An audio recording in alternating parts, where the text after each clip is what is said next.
Alrighty guys, welcome back to another ECW review 2007. I believe it was the 11th of March or the something like that. 6th of March, you doted fucking retard. 6th of March, I was close enough. I was fucking close enough. 5 days off. We're 4 weeks away from WrestleMania. About a month. About a month away. And we kick off the show with basically highlights, showing you a recap for what happened for Raw.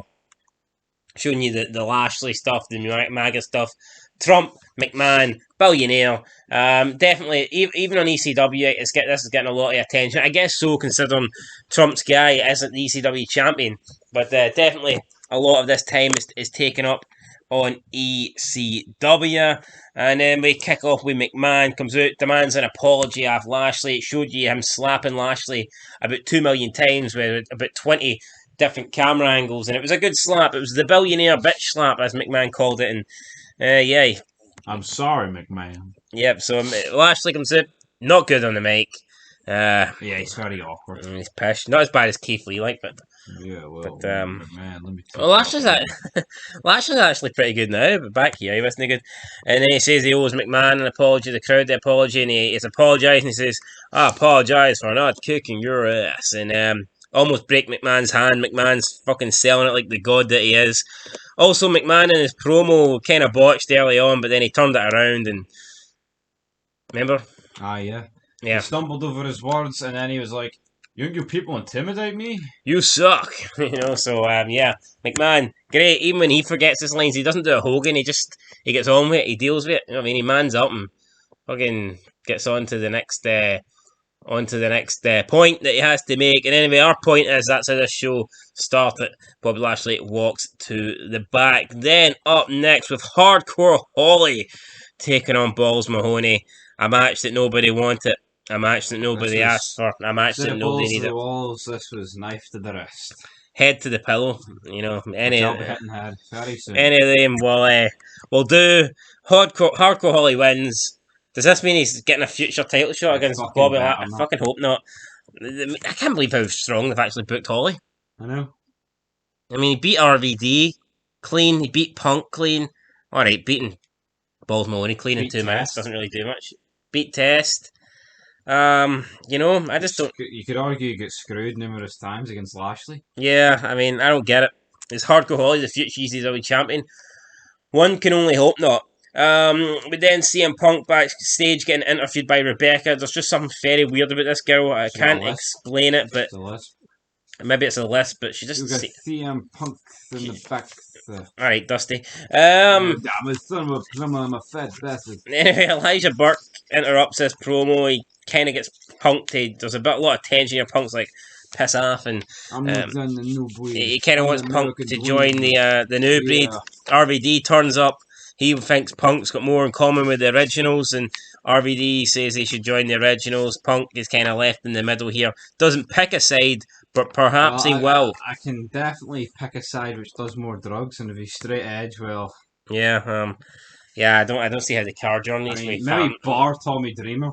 Yeah. The other 3 are fucking off their head. Yeah, I mean... junkies. I don't see what Punk's got in common with them, to be honest. Then with Nick Bockelwinkle, who I've actually never heard of before. Jobber. Now, they're making it as if this guy's great, right? Now, I'm not saying I was a massive fucking 80s, 70s wrestling fan, right? I wasn't.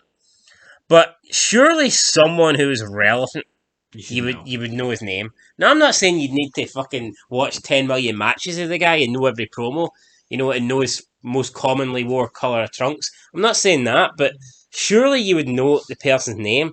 And I've never heard of Nick Bockelwinkle, so, you know what? Is he Hall of Fame worthy? In my opinion, no.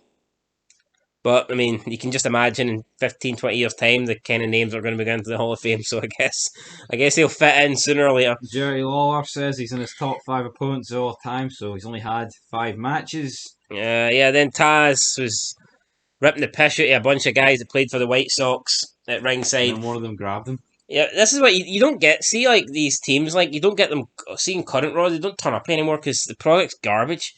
I mean, I just don't think you'll ever see football team. I don't think you'll ever see...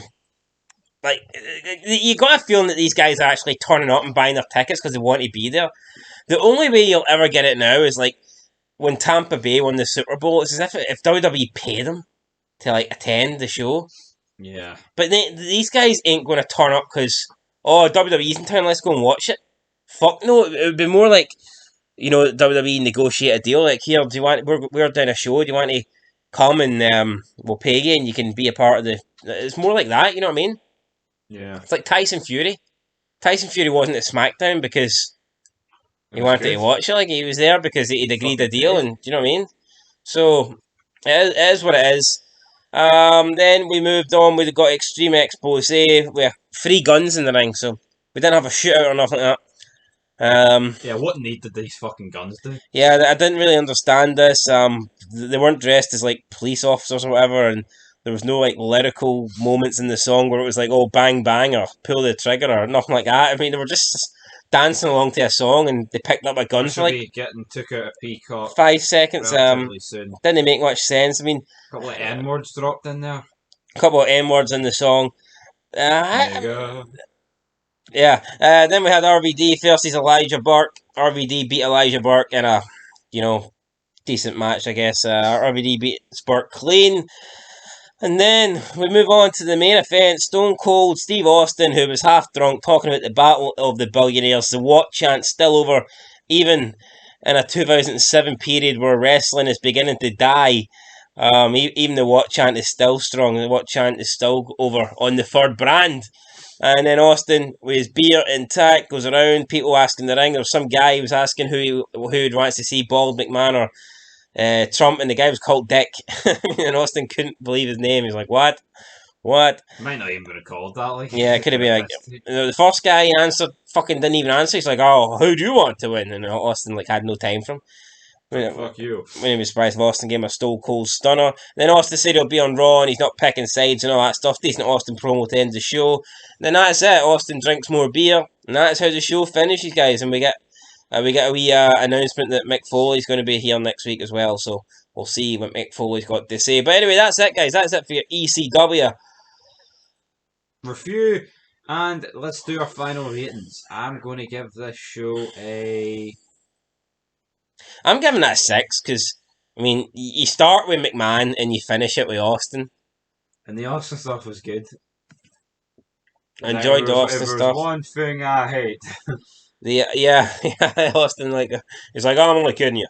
Yeah. Take away the hardcore Holly stuff, this could have been a higher rating. But there was that. That's a bit harsh. Like, It's fucking garbage. He featured for like 2 minutes. Aye, 2 minutes is 2 minutes. Well, I think if 2 minutes is 2 minutes, but this is like what, a 43-minute show. Yeah. So 2 minutes is like what, 120 for the show. I tell you what, there was not a lot on this show apart from the Austin McMahon stuff. Damn right, but that's the way it should be. And until then, 6 out of 10. We move on. Good night. Peace.